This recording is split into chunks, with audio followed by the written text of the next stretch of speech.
नमस्कार दोस्तों। आज फिर अपने राजस्थान की भाषा साहित्य में पार्ट नंबर 2 लेकर आए हैं। अब से पहले अपने मारवाड़ी देख ली थी और अब से पहले अपने मेवाड़ी भाषा भी देख ली थी और अब से पहले अपने भाषा का जो पृष्ठभूमि है वो भी तैयार कर ली थी। अब अपने देख रहे हैं आज ढूंढाड़ी भाषा के बारे में, जो कि बहुत इम्पोर्टेंट बोली है हमारी ढूंढाड़ी, जिसमें बहुत अच्छी अच्छी बातें दी हुई है। देखो, सबसे पहले कि इसका उल्लेख जो है वो प्राचीनतम 18वीं शताब्दी की रचना है, जिसमें 8 देश गुजरी, उसमें ढूंढाड़ी का उल्लेख मिलता है। बहुत बहुत इम्पोर्टेंट लाइन है ये। उसके बाद देखो लाइन क्या बन रही है, 3 लाइनें साथ में देखो। एक तो इसके साहित्य गद्य व पद्य दोनों में रचित है, और इसके अलावा देखो कि यह जो है यह गुजराती, मारवाड़ी और ब्रज भाषा का मिश्रण है। गुजराती, मारवाड़ी और ब्रज भाषा का मिश्रण है और उत्तरी जयपुर को छोड़कर शेष जयपुर में बोली जाती है। आपको उत्तरी जयपुर इसमें छोड़ना पड़ेगा। और गुजराती, मारवाड़ी और ब्रज का मिश्रण है और साहित्य गद्य और पद्य दोनों के अंदर है, जो बहुत इम्पोर्टेंट लाइन है। उसके बाद देखिए इसका उपनाम अति इम्पोर्टेंट है, ये रहा। एक तो उपनाम है जयपुरी प्लस झाड़साई, इसे कहा गया है। आप पढ़ते हो कि जयपुर रियासत में जो सिक्के चलते थे वो झाड़साई थे, क्योंकि उन सिक्कों पर झाड़ी बनी हुई थी। फिर देखो इम्पोर्टेंट लाइन है कि संत दादू दयाल व उनके शिष्यों की जितनी भी रचनाएं हैं वो इस ढूंढाड़ी बोली में है। दादू दयाल की आप जानते हो, दादू दयाल री वाणी, दादू दयाल रा दुआ, काया बेली, हरड़े वाणी, ये सभी किताबें जो है वो दादू दयाल की ढूंढाड़ी में सधुकड़ी के अंदर है। कौन सी में है? जो साधुओं की बोली जाती थी वो सधुकड़ी थी, ध्यान रखना। ढूंढाड़ी जो साधुओं में बोली जाती थी वो सधुकड़ी थी, जो कि बहुत इम्पोर्टेंट लाइन है ये। उसके बाद देखो क्या दिया हुआ है, ये बहुत इम्पोर्टेंट है। एक तो ढूंढाड़ी, एक हाड़ौती में 6 का जो प्रयोग है वो गुजराती भाषा से है। मैं ऊपर आपको बता के आया हूँ कि इसमें गुजराती, मारवाड़ी और ब्रज का प्रभाव बहुत इम्पोर्टेंट है। इसके अलावा देखा जाए तो इसका विस्तार बड़ा ही इम्पोर्टेंट है कि जयपुर है, किशनगढ़ है, अजमेर वाला, टोंक है, लावा है। अजमेर और मेरवाड़ा के पूर्वी अंचल में इसका प्रयोग किया गया है, जो कि आप मानचित्र में साथ साथ में भर लेना कि जयपुर, किशनगढ़, अजमेर वाला, टोंक, लावा और मेरवाड़ा, अजमेर और मेरवाड़ा के पूर्वी अंचल में ये बोली जाती है। बहुत इम्पोर्टेंट है। उत्तरी जयपुर को छोड़कर शेष जयपुर में पहले पढ़ कर आए हैं। ये कहीं ना कहीं ज़्यादा इम्पोर्टेंट है, आपको कंफ्यूज करेगी, लेकिन ये मैटर बिल्कुल एनसीईआरटी का है। राजस्थान भाषा साहित्य की दूसरी क्लास है अपनी। पहली में अपने पृष्ठभूमि पढ़ाए हैं, जिन्होंने नहीं पढ़ी है वो राजस्थान भाषा साहित्य पहली क्लास पढ़े भाई। अब इसमें कौन सी है पहले देख लो। अहिरवाटी है, फिर कौन सी है, मेवाती है, फिर रांगड़ी है, फिर मालवी है, फिर तोरावाटी है, ये तो ध्यान करना। उसके अलावा राजावाटी है, चौरासी है, नागरचोल है, किशनगढ़ी है, अजमेरी है, ये भी बहुत इम्पोर्टेंट है, और हाड़ौती है। हाड़ौती भी ध्यान रखना, ढूंढाड़ी की उपबोली है। आप पहले पढ़कर आए हो कि जो ये हाड़ौती और ढूंढाड़ी है, इन दोनों में जो 6 का प्रयोग है वो गुजराती का है। अब इन्हें याद कैसे करोगे? अब इन्हें याद करोगे कि सबसे पहले अहिरवाटी है, फिर कौन सी है, मेवाती, फिर कौन सी है, रांगड़ी। तो याद करना अमर, ढूंढाड़ी में याद करना अमर, और फिर याद करना अमर, और फिर याद करना है। यानी ढूंढाड़ी में अमर ही अमर है। A for Ahirwati, Ahirwati cut. M for Mewati, Mewati cut. R for Rangri, Rangri cut. फिर देखो अमर है, ए फॉर अजमेरी कट, और मैं का मतलब है मालवी, इसको भी कट। और रे का मतलब है राजावाटी, इसको भी कट। अमर अमर है का मतलब है हाड़ौती, अमर अमर है। और इसके बाद रह गया कौन सा कि अमर अमर है, और उसके बाद रह गया देखो ये कि अमर अमर है तो चना, अमर अमर है तो चना की, अमर अमर है तो चना की, तो यानी तोरावाटी, और चना यानी 84 ना यानी नागरचोल और किशनगढ़ी। बस इतनी सी ट्रिक याद करना है कि हाड़ौती में अमर अमर है चना की, है चना की, ए यानी अहिरवाटी, मैं यानी मेवाती, रे यानी रांगड़ी, फिर ए यानी अजमेरी, और फिर मैं यानी मालवी, और फिर रे यानी राजावाटी, है यानी हाड़ौती, और च यानी 84, ना यानी नागरचोल, और की यानी किशनगढ़ी। बस इसमें और कुछ नहीं करना, अमर अमर है चना की, इतना ध्यान रखना। हाड़ौती में अमर अमर है चना की।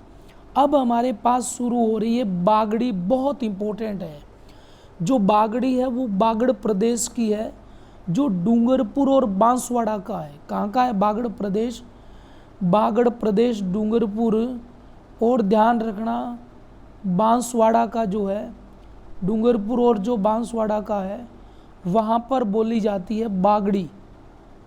बागड़ी की बहुत इम्पोर्टेंट बातें जानो आप, जो आप इसी क्लास में जानोगे, कभी नहीं सुनी होगी, कि डॉक्टर जॉर्ज अब्राहम ग्रियर्सन ने इसे भिल्ली भाषा कहा है। बहुत इम्पोर्टेंट है ये। इसे क्या कहा है? इसे भिल्ली कहा है जॉर्ज अब्राहम ग्रियर्सन ने।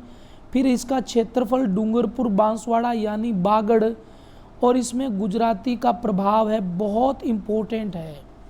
इसमें गुजराती का बहुत ज़्यादा प्रभाव है, क्योंकि आपको पता है डूंगरपुर और बांसवाड़ा गुजरात से सीमा बनाता है। फिर भिल्ली बोली इसकी सहायक बोली है। जॉर्ज अब्राहम ग्रियर्सन ने इसे भिल्ली कहा है, लेकिन भिल्ली इसकी सहायक बोली है। इसमें संत माओ जी ने अपने उपदेश लिखे थे, और संत माओ जी के उपदेश चोपड़े कहलाते हैं। बहुत इम्पोर्टेंट, संत माओ जी का उपदेश क्या कहलाएगा? चोपड़ा कहलाएगा। अति अति इम्पोर्टेंट। देखो, अब देखो हमने चोपड़ा का इतना विश्लेषण कर दिया है कि कोई सोच भी नहीं सकता। पहला तो ध्यान रखना, ये वाद विवाद शैली में चोपड़ा है संत माओ जी का, और कौन सी बोली में है? ये बागड़ी में है, ध्यान रखना।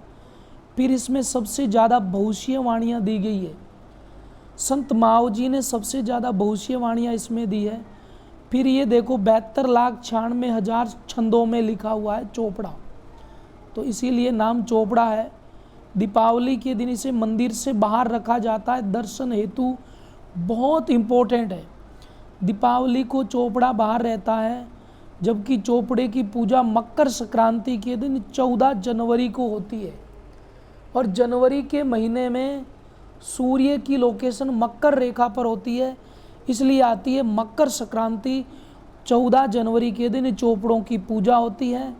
चोपड़ों को पहले बाहर निकाला जाता है दीपावली पर। और ये जो चोपड़ा है ये 72,96,000 छंदों में है।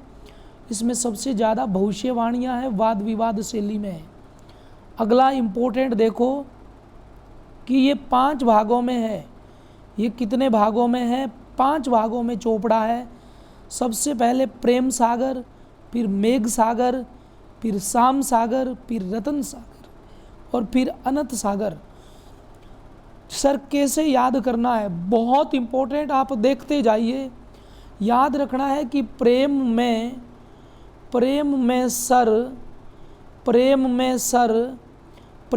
सर अनंत है।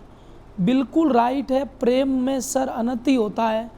प्रेम सागर, मेघ सागर, सैफुर सार शाम सागर, रैपुर रतन सागर, और अनंत से अनंत सागर। बहुत इम्पोर्टेंट कि चोपड़े का विश्लेषण अति महत्वपूर्ण हमने कर दिया है, जो कि बहुत ज़बरदस्त देखने को मिलेगा। फिर ये चोपड़ा झील और चोपड़ा के शिव मंदिर बहुत इम्पोर्टेंट है। चोपड़ा झील सिरोही में है, और चोपड़ा के शिव मंदिर जो है वो धौलपुर में है। चोपड़ा झील सिरोही में है, चोपड़ा के शिव मंदिर धौलपुर में है। ये नोट्स आपके लिए बस इसीलिए आए हैं कि जो टाइपर होता है वो बहुत ज़्यादा कई बार बुकों में मिस्टेक होती है, उस मिस्टेक को दूर करने के लिए ही बस अपने सबसे इम्पोर्टेंट तरीका यही अपनाया है। अब देखो सबसे इम्पोर्टेंट तरीका क्या है, इसमें है हाड़ौती लैंग्वेज। अब पहले अपने कौन सी पढ़ ली बताइए, ढूंढाड़ी पढ़ ली और बागड़ी पढ़ ली, और कौन सी पढ़ ली अपने, मारवाड़ी पढ़ ली और मेवाड़ी भी पढ़ ली। अब अपने पढ़ने जा रहे हैं कौन सी बताइए, तो ये रही हाड़ौती, बहुत इम्पोर्टेंट भाषा बोली है, ध्यान रखना। पहली लाइन है कि इसका जो निर्माण है उससे संबंधित है। इसका निर्माण मेवाड़ी तथा गुजराती भाषाओं के मिश्रण से हुआ है, बहुत इम्पोर्टेंट है। मेवाड़ी और गुजराती के मिश्रण से हुआ है, ध्यान रखना। इसके अलावा दूसरी लाइन कि इसका जो विस्तार है वो कोटा, और कोटा के अलावा देखिए इसका जो विस्तार है वो कोटा के अलावा बूंदी, और बूंदी की नैनवा और इंद्रगढ़ तहसील को छोड़कर, कोटा आ जाएगा, बूंदी की इंद्रगढ़ और नैनवा तहसीलों को छोड़कर, और झालावाड़ और बारां की शाहबाद और शिवगंज तहसील को छोड़कर, बारां की 2 तहसीलें छोड़ दो, शाहबाद और शिवगंज, और बूंदी की भी 2 तहसीलें छोड़ दो आप, बूंदी की भी 2 तहसीलें छोड़ दो, इंद्रगढ़ और नैनवा। तो ध्यान रखना, बहुत इम्पोर्टेंट है। फिर 1875 में प्रकाशित केलांग की हिंदी व्याकरण में हाड़ौती बोली का सर्वप्रथम उल्लेख मिलता है, यानी हाड़ौती शब्द सबसे पहले केलांग ने दिया था, ध्यान रखना। कब? 1875 में दिया था। ये लाइन बहुत इम्पोर्टेंट है। इसके अलावा यदि इम्पोर्टेंट लाइन हो तो वो ये है, देखिए कि राजस्थान की सबसे कठिन है ये, बहुत इम्पोर्टेंट। सबसे बड़े क्षेत्र में बोली जाने वाली मारवाड़ी है, और दूसरे नंबर के बड़े क्षेत्र पर बोली जाने वाली मेवाड़ी है, जबकि सबसे कठिन हाड़ौती है। अब अपने देखिए हाड़ौती का साहित्य सूर्यमल मिश्रण की वंश भास्कर किताब है, जो कि वंश भास्कर किताब और इसके अलावा जो भी बातें हैं वो टोटल इस डायग्राम में है। देखो सुनो, अब लिखा है वंश भास्कर, इसका अर्थ है सूर्यवंशी, और ये पद्य में रचित है, ध्यान रखना। किताब पद्य शैली में है, और पद्य शैली में 1840 में है ये, और इन्हीं के सूर्यमल मिश्रण के दत्तक पुत्र मुरारी दान ने इसको पूरा किया था। बहुत इम्पोर्टेंट है ये, मुरारी दान ने इस ग्रंथ को पूरा किया था 1840 में, पद्य शैली में रचित है, और वंश भास्कर का मतलब है सूर्यवंशी। अब देखो इम्पोर्टेंट कि सूर्यमल मिश्रण के पिता चंडीदान है, जबकि माता जो है वो भवाई बाई है, ध्यान रखना। इसके अलावा विक्रम संमत 1772 में इनका जन्म हो गया था, ध्यान रखना। और राम सिंह जो बूंदी के राजा थे उनके दरबारी कवि रहे हैं ये, राम सिंह बूंदी के दरबारी उनके कवि रहे हैं, बहुत इम्पोर्टेंट। और आधुनिक देखिए ये लाइन ज़्यादा इम्पोर्टेंट है कि आधुनिक काल में डिंगल परंपरा के प्रथम और अंतिम कवि यदि कोई हो तो वो सूर्यमल मिश्रण है, ध्यान करना भाई। इसके अलावा क्वेश्चन ये भी बड़ा इम्पोर्टेंट है कि आधुनिक राजस्थानी काव्य के पुरोधा या जनक भी यही है। ऊपर आपने पढ़ा, क्या पढ़ा कि आधुनिक काल में डिंगल परंपरा के प्रथम और अंतिम कवि है। अब आप पढ़ रहे हो आधुनिक राजस्थानी काव्य के पुरोधा व जनक है, ये बहुत इम्पोर्टेंट है। अब रचनाएं देखो, एक राम रंजाट है इसकी अन्य रचना, एक धातु रूपाली है, बहुत इम्पोर्टेंट है, एक वीर सतसई है, ध्यान रखना, एक सती रासो है, और इसके अलावा एक बलवंत विलास है, ये भी बड़ी इम्पोर्टेंट है, बलवंत विलास, और वंश भास्कर है, और ध्यान रखना छंद मयूख है। सर कैसे याद करें? तो कोई बात बड़ी नहीं है, ध्यान इतना रखना है कि सूर्य पर जाने के बाद राधा अपने बल से विष पीती है या विष पीती है मयूख में। किससे? मयूख यानी मुख में। तो राधा जो है वो सूर्य पर जाने पर, यानी सूर्यमल मिश्रण की किताबें हैं।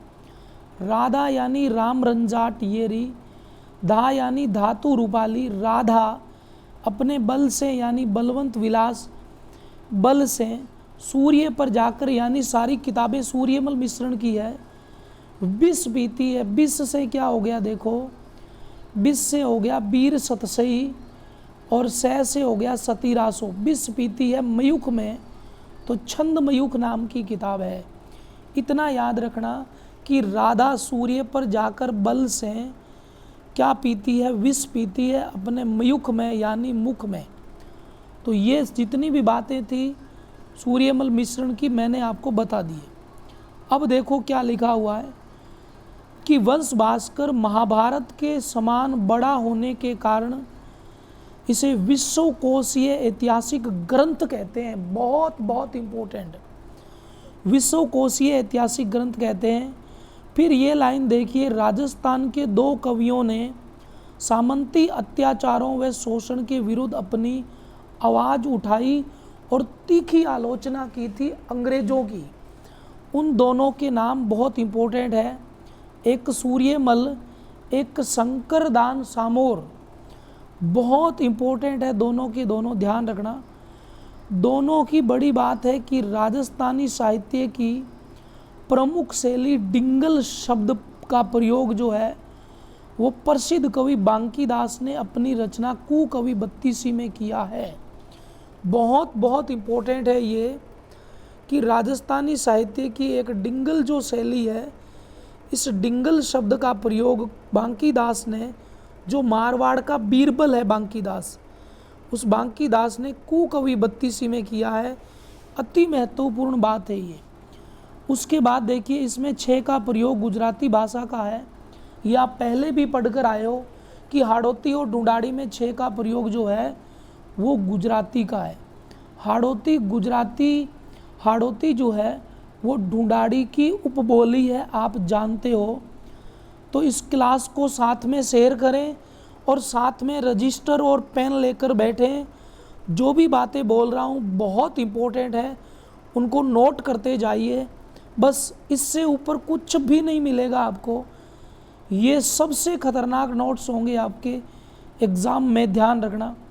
अब सबसे इम्पोर्टेंट एक और आ गई है, उसका नाम है मेवाती। कौन सा है? मेवाती। बहुत बहुत ज़बरदस्त है ये मेवाती भी।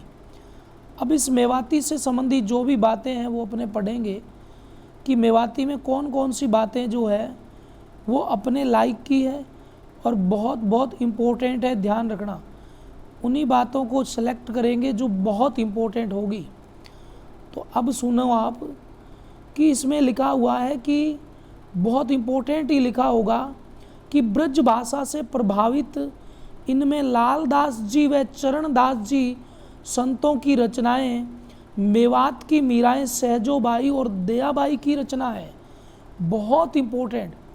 एक तो ये ब्रज से प्रभावित है, एक इसमें लालदास, चरणदास और सहजोबाई और दयाबाई की क्या है? रचनाएं हैं। फिर लिखा हुआ है ये दोनों मेवात की मीराएं हैं। बहुत इम्पोर्टेंट है ये दोनों। राजस्थान की मीरा तो मीरा ही है। मीरा को चित्तौड़ की रानी कहते हैं, ध्यान रखना। मीरा को चित्तौड़ की रानी और मीरा को राजस्थान की राधा कहते हैं। जबकि जो बागड़ है डूंगरपुर बांसवाड़ा, उसकी मीरा कहते हैं गौरी बाई को। बहुत इम्पोर्टेंट है। जबकि मेवात की मीराएं सहजोबाई और दयाबाई को कहते हैं। अब आगे लाइन देखिए आप क्या लिखा हुआ है मेवाती में। मेवाती बहुत इम्पोर्टेंट है। ये अलवर भरतपुर के पूर्वी क्षेत्रों में बोली जाती है। बहुत इम्पोर्टेंट है। मेवाती उधर बोली जाती है जहाँ उत्तर प्रदेश का ब्रज प्रदेश है। आगे लाइन देखिए क्या बोल रहा है कि मेवाती बोली जो है उससे संबंधित बातें हैं कि मेवाती बोली पश्चिमी हिंदी एवं राजस्थानी भाषा के मध्य सेतु का काम करती है। बहुत बहुत इम्पोर्टेंट कि मेवाती बोली पश्चिमी हिंदी व राजस्थानी भाषा के मध्य सेतु का काम करती है। आगे देखिए इसकी उपबोलियाँ भी है। इसकी उपबोलियाँ जो है उसमें राठी है और राठी के अलावा यदि अपने देखें तो महेठ है और 2 इसकी उपबोलियाँ हैं। और मेवाती के रूप में खड़ी मेवाती भी है, अहिरवाटी भी है और राठी मेवाती भी है और काठेड़ मेवाती भी है और देखो बाघोती भी है, बाघोता मेवाड़ी। तो कुछ भी नहीं है इसमें। देखो एक तो अहिरवाटी है, एक ये खड़ी मेवाती है, एक ये राठी मेवाती है, एक ये कठोर मेवाती है, बस एक ये ध्यान रखना, एक ये बिघोता मेवाड़ी मेवाती है और ये ब्राह्मण मेवाती भी है। बहुत इम्पोर्टेंट एक भयाना मेवाती भी है। तो भयाना मेवाती है, ब्राह्मण मेवाती है, बिघोत मेवाती है और काठेर मेवाती है, राठी मेवाती है, अहिरवाटी है, खड़ी मेवाती है, राठी और महेठ भी है। इम्पोर्टेंट अब है साहित्य जो कि सबसे ज़बरदस्त इम्पोर्टेंट है। ये देखो दयाबाई ने दयाबोध और विनय मल्लिका किताब लिखी थी। दयाबोध और विनय मल्लिका बहुत इम्पोर्टेंट है। सहजोबाई ने सहज प्रकाश और 16 तिथि लिखी थी और लाल दास ने लाल दास की चितवाणियाँ लिखी थी और चरण दास ने, ध्यान रखना, एक तो लिखी थी कौन सी, बहुत इम्पोर्टेंट है ये, ब्रह्म ज्ञान सागर, ब्रह्मचरितर, भक्ति सागर और ज्ञान सौरोदय। 4 इम्पोर्टेंट किताबें हैं। ब्रह्म ज्ञान सागर, ब्रह्मचरितर, भक्ति सागर और ज्ञान सौरोदय नामक किताबें चरणदास जी की है। लालदास की लालदास चितवाणियाँ हैं, सेजोबाई और 16 तिथि है और दयाबाई की दयाबोध और विनय मल्लिका है। बहुत इम्पोर्टेंट। अब अपने पास में है गोडवाड़ी, जो बिल्कुल छोटी सी है गोडवाड़ी। जो आपको पता हो पीछे कि गोडवाड़ी जो है वो मारवाड़ी की उपबोली है, आप पढ़कर आए हो। ये क्षेत्र देखो जालोर की आहोर तहसील में बोली जाती है तथा बाली तहसील पाली तक बोली जाती है। आहोर तहसील जालोर से लेकर बाली तहसील पाली तक। बाली ये वही है जहाँ से लूनी की सबसे बड़ी सहायक नदी जवाई निकलती है, इस बात पर ध्यान देना। अगला देखो इसमें रचना है, बहुत इम्पोर्टेंट रचना है बिसल देव रासो, जो नरपति ने लिखी है, इसीलिए कहते हैं बिसल नर बजाते हैं। इसमें वग्रराज चतुर्थ जो अजमेर का राजा था उसका व उसकी पत्नी प्रेमिका राजमती का प्रेम है।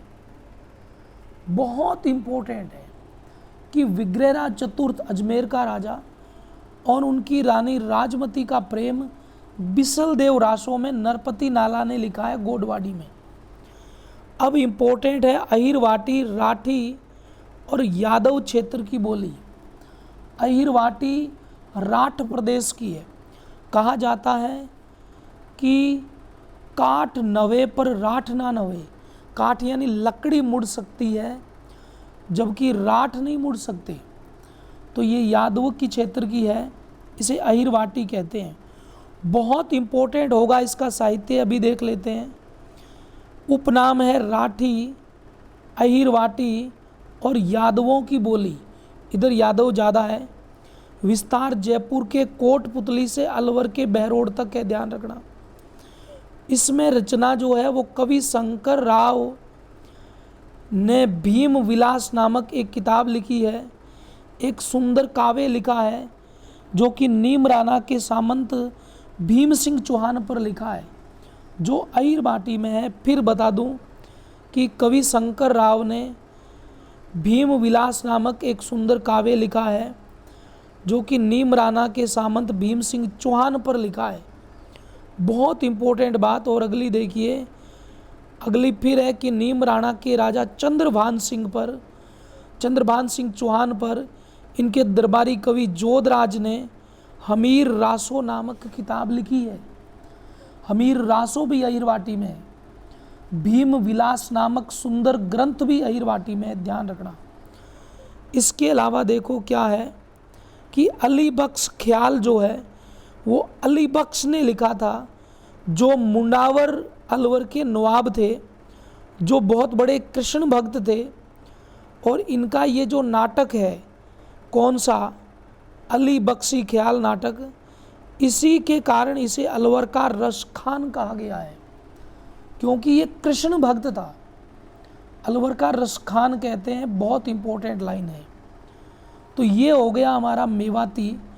और मेवाती के बाद इंपॉर्टेंट है हमारी कौन सी, मालवी। कुछ भी नहीं है, आप पढ़ते जाइए, रेगुलर क्लासें लेते जाइए, एक नोट्स रखें, उन पर आप लिखते भी जाइए। अब देखो इम्पोर्टेंट क्या है इसमें कि जो ये है आपकी मालवी, ये कोटा के शाहबाद, छबड़ा तहसीलों में तथा चित्तौड़ जिले के पूर्व में निम्बाहेड़ा, प्रतापगढ़ और झालावाड़ की है, ध्यान रखना।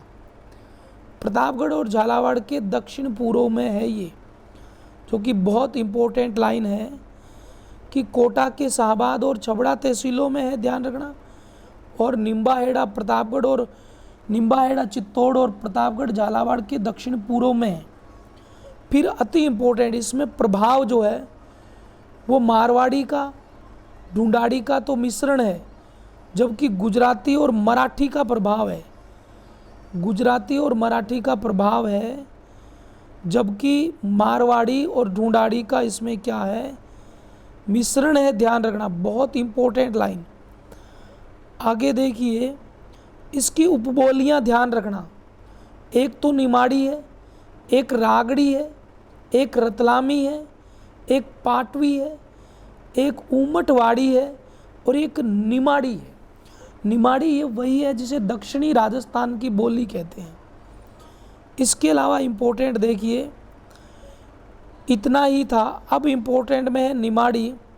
निमाड़ी की एक लाइन है कि दक्षिणी राजस्थान की है और मालवी की उपबोली है और मालवा से सटे क्षेत्र में बोली जाती है।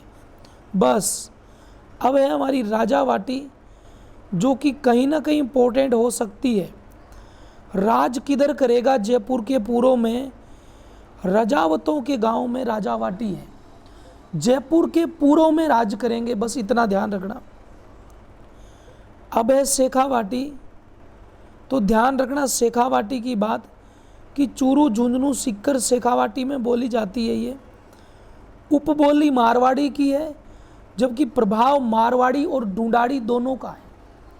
उपबोली तो मारवाड़ी की है, जबकि प्रभाव मारवाड़ी और ढूंढाड़ी का है। राजावाटी जयपुर के पूर्व में बोली जाती है, रजावतों के गांव में। निमाड़ी राजस्थान के दक्षिण में बोली जाती है, मालवी की उपबोली है वो, और मालवा से सटे प्रदेश में बोली जाती है। अब इम्पोर्टेंट है हमारे पास में 84 कि 84 कहाँ की है, तो शाहपुरा जयपुर के दक्षिण पश्चिम में। जयपुर में भी एक तहसील पड़ती है शाहपुरा, और एक शाहपुरा भीलवाड़ा में है, जहाँ का गोरी परिवार बड़ा इम्पोर्टेंट है, जो कि अपने ख्वाजा मोइनुद्दीन चिश्ती के 1 रज्जब से 9 रज्जब तक जो मेला भरता है, उर्स भरता है, उसमें पहली चद्दर चढ़ाता है वो गोरी परिवार। वो शाहपुरा भीलवाड़ा का है। ये शाहपुरा जयपुर है, जिसके दक्षिण पश्चिम में ये 84 बोली जाती है। इसके अलावा टोंक के पश्चिम में बोली जाती है। तो 2 बातें ध्यान रखना कि शाही चोर था और वो टोकनी ले गया, बस इतनी सी बात है। शाही चोर टोकनी ले गया, 2 बार बोलोगे याद हो जाएगी।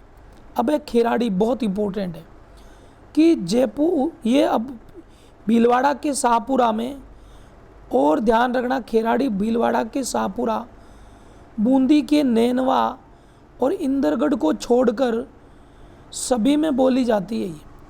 तो शाही लोगों की बूंदी खाओ तो आपकी खैर नहीं है, ध्यान रखना। इतना ध्यान रखना। फिर इम्पोर्टेंट है, इसमें प्रभाव हाड़ौती का है, ढूंढाड़ी का है और मेवाड़ी की उपबोली है, और मेवाड़ी का भी है, जबकि उपबोली मारवाड़ी की है। खेराड़ी उपबोली तो मारवाड़ी की है, जबकि बीच में आ गई है, इसलिए हाड़ौती के ऊपर है, ढूंढाड़ी के दक्षिण में है और मेवाड़ी के उत्तर और पूर्व में है ये, इसलिए हाड़ौती, ढूंढाड़ी, मेवाड़ी का प्रभाव है। उपबोली किसकी है? मारवाड़ी की। अब इम्पोर्टेंट है, ये ध्यान रखना नोट में कि मालपुरा टोंक की माल खेराड़ी है, वो अलग है, ध्यान रखना। अब आगे बात देखो, नागरचोल की बात है। नागरचोल में ध्यान रखना सोई माधोपुर नगर है, इसका पश्चिमी भाग है, और टोंक का दक्षिणी पूर्वी भाग है। बहुत इंपॉर्टेंट सोई माधोपुर नगर है, इसका पश्चिमी भाग है, और टोंक का दक्षिण पूर्व होगा। फिर अब एक और है जगरोती, जो करौली की है, सीधा नाम ध्यान रखना। देवड़ा वाटी जो सिरोही की है, सिरोही में देवड़ा चौहानों ने राज किया था। बस इतनी सी बात है।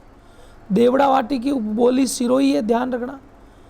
और इसके अलावा काठेड़ी जो है वो ध्यान रखना जयपुर के दक्षिण में, और ढूंढाड़ी की उपबोली है, जयपुर के दक्षिण में ढूंढाड़ी की उपबोली काठेड़ी है। अब आगे नंबर स्लाइड पर देखिए, आगे लिखा हुआ है तोरावाटी को देख लें, ये अपना भाषा वर्गीकरण है, इसको लास्ट में देखेंगे, इससे पहले तोरावाटी देख लें। तोरावाटी अभी हुई नहीं है, देखो ये रही तोरावाटी, बहुत इंपॉर्टेंट। तोरावाटी की यदि अपने बात करें तो इसमें दिया हुआ है झुंझुनू के दक्षिण भाग में, सिक्कर के पूर्व और दक्षिण में बोली जाती है, और नीम के थाना क्षेत्र सिक्कर में बोली जाती है, और ढूंढाड़ी की उपबोली है, बहुत इंपॉर्टेंट है ये। तोरावाटी तो ढूंढाड़ी की उपबोली है, और कांतली नसील नदी बेसिन में तोरावाटी में बोली जाती है। इसे तोरावाटी क्यों कहते हैं? क्योंकि यहाँ तंवरों की उत्पत्ति हुई है, इसीलिए तोरावाटी कहते हैं। तंवर कौन से? दिल्ली वाले तोमर, उनको राजस्थान के तोरावाटी में तंवर कहा गया। बाबा रामसा पीर अपने तंवर थे, ध्यान रखना। इसके बाद देखिए, इस क्षेत्र में दिल्ली के तोमर राजकुमार जो थे, उन राजपूतों का राजवंश था, मैंने अभी बता दिया। थली जो है, थली दक्षिणी गंगानगर, बीकानेर और चूरू की है। थली कहाँ की है? थलिया प्रदेश की है, जिसमें दक्षिणी गंगानगर, बीकानेर और चूरू आता है। इसके अलावा देखिए धाटी, घाटी, और द घाटी जो है वो जैसलमेर के पश्चिम में और बाड़मेर के पश्चिम में मारवाड़ी की उपबोली है। कौन सी? ढाटी। ढाटी मारवाड़ी की उपबोली है। जयपुर, जैसलमेर के ये पश्चिम में और बाड़मेर के भी पश्चिम में। इम्पोर्टेंट है, ध्यान रखना। अगली जिसका नाम है ढटकी, बीकानेर, जैसलमेर, जोधपुर और मारवाड़ी की उपबोली है, बहुत इम्पोर्टेंट है। अब देखिए रांगड़ी मालवा क्षेत्र के राजपूतों की है और मालवी की उपबोली है, ध्यान रखना। रांगड़ी मालवी की उपबोली है, जबकि मिश्रण मारवाड़ी और मालवी का है। इसीलिए कहते हैं ज़्यादा माल खाएगा तो माल खाने से राग मरती है। राग मरती है, मरने से हो गया मारवाड़ी, राग से रांगड़ी, माल से मालवी। बहुत इम्पोर्टेंट, ये भी कंप्लीट होगी रांगड़ी। पंजाबी आप जानते हो, गंगानगर और हनुमानगढ़ बस 2 ही जिले हैं। और ब्रज आप ध्यान रखना, उत्तर प्रदेश से सीमावर्ती क्षेत्र में भरतपुर और धौलपुर। भारत में धोले धोले शहर हैं, बस इतना ध्यान रखना, भरतपुर धौलपुर में ब्रज है। तो ये तो आज की क्लास में अपने देख ली भाषा के बारे में। कल अपने देखेंगे भाषा का ये वाला वर्गीकरण, बहुत इम्पोर्टेंट नवीन राजस्थान अध्ययन का है ये। इसके अलावा ये राजस्थानी, ये इम्पोर्टेंट ज़्यादा है, राजस्थान की बोलियों का वर्गीकरण, ये बोलियों का वर्गीकरण है। इसके अलावा अपने देखेंगे जरूर एलपी टेसीटोरी के बारे में, और ये इंडिया के मैप मानचित्र का विश्लेषण करेंगे अपने, बहुत ज़बरदस्त। और इसके अलावा 8वीं अनुसूची की जितनी भी भाषाएं हैं उनकी बात करेंगे कि क्या राजस्थानी को मान्यता दिलवाई नहीं किसी ने या कोशिश किया था, वो सारी बातें जानेंगे। तो आज के लिए इतना ही। अच्छी क्लास लगे तो क्लास को अधिक शेयर किया करो।